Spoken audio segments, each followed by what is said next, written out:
இந்திய குடிமைப் பணிகளில் உள்ள இடஒதுக்கீடு மற்றும் காலி பணியிடங்கள் குறித்த அதிர்ச்சியூட்டும் தகவல்களை நாடாளுமன்றத்தில் மத்திய அரசு வெளியிட்டுள்ளது. கடந்த 2020 முதல் 2024 ஆண்டு வரையிலான காலகட்டத்தில் 92 விழுக்காடு IAS அதிகாரிகளும் 90 விழுக்காடு IPS அதிகாரிகளும் 82 விழுக்காடு IFS அதிகாரிகளும் பொதுப்பிரிவைச் சேர்ந்தவர்கள் என்று தெரிவிக்கப்பட்டுள்ளது. மறுபுறம் இந்த 3 பதவிகளிலும் SC, ST, OBC சமூகங்களைச் சேர்ந்தவர்களின் மொத்த பிரதிநிதித்துவம் முறையே 8.01 விழுக்காடு, 10.16 விழுக்காடு மற்றும் 17.28 விழுக்காடாக மட்டுமே உள்ளது.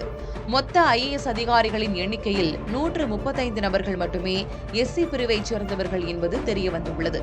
ST பிரிவைச் சேர்ந்தவர்கள் 67 நபர்கள் என்றும் OBC பிரிவைச் சேர்ந்தவர்கள் 245 நபர்கள் என்றும் தெரிவிக்கப்பட்டுள்ளது.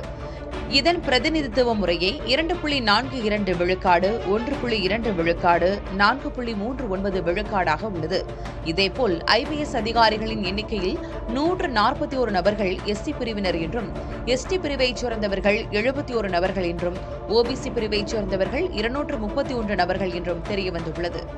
இதன் பிரதிநிதித்துவ முறையே 3.06 விழுக்காடு, 1.54 விழுக்காடு, 5.5 விழுக்காடாக உள்ளது.